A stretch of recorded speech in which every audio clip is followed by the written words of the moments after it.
Hi friends, నేను ఒకటి దుర్గమ్మ చరిత్ర చెప్పడం జరుగుతుంది. మీకు యూట్యూబ్ ద్వారా వినిపిస్తా.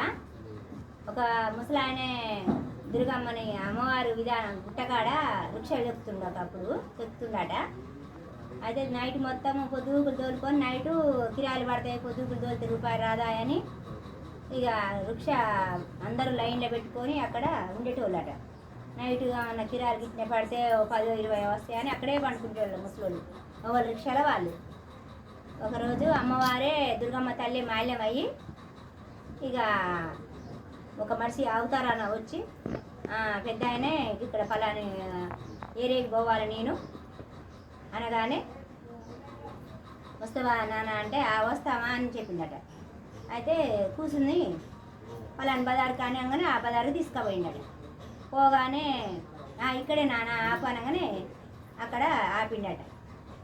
ఆపగానే పైసలు ఇవ్వమా అంటే పైసలు నేను కూర్చున్నా కానీ చీటి కింద ఉంటాయి, మరి ఆ పైసలు నువ్వు ఇంటికి పోయినాకనే ఇప్పుడేం తీయకు అని చెప్పిండట. అదేంది అమ్మ ఇట్లా ఎవరు కూర్చొని ఎమ్మటే దిగగానే పైసలు ఇస్తారు, చీటి కింద ఉంటాయి అని అంటుంది ఏంది అనుకొని ఎందుకైనా మంచిది సర్లే అనుకొని అన్నాడట. ఇంటికి పోయినాక కానీ ఎన్ని నేను ఏ రోజైనా నువ్వు లెక్క పెట్టకు, ఇట్లా ఉన్నాయేంది పైసలు అని ఎవరు చెప్పకు, నీకు ఎంత కావాలి ఏ రోజు ఎంత కష్టం వచ్చినా నష్టం వచ్చినా నీకు ఇల్లు ఆగిలి ఏదైనా అవుతుంది, కానీ ఈ ఎన్ని ఉన్నాయని ఏ రోజు పైసలు లెక్క పెట్టుకో, అవి తీసుకుపోయి నువ్వు ఒక్కడ దాచుకో, నీకు అవసరం ఉన్నంత ఎప్పుడైనా తీసుకో, అని ఎంత ఉన్నదని ఏ రోజు లెక్క పెట్టకు, నాకు ఇట్లా జరిగింది నాకు ఇట్లా అనేది కూడా నువ్వు ఎవరు చెప్పకు అని ఆ అమ్మ చెప్పిందట. సరేలే అమ్మ అనుకొని ఇంటికి పోయినట్టు. ఇంటికి పోయి ఆ సీటు ఇట్లా లేపగానే అమ్మ కూర్చున్నదా సీట్ అనేది ఇట్లా లేపిండట. దాని కింద అన్ని డబ్బులు కట్టలే ఉన్నాయట. ఆ కండవలో మలుచుకొని పోయిందట. ఒక పెట్టెలా దాచుకున్నట. అవసరం ఉన్నప్పుడల్లా తీసుకుంటుండట, ఎలా తీస్తుండట.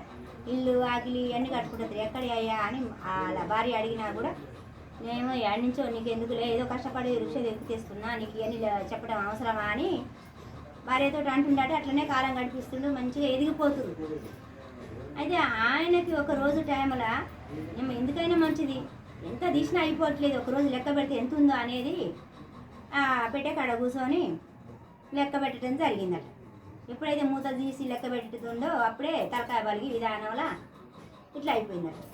నాకు ఈ దుర్గమ్మ తల్లి ఇలా ఇచ్చింది, అమ్మవారే మహిమ ఇది, నేను తెలుసుకోలేకపోయినా అని భార్యకు చెప్పిండట.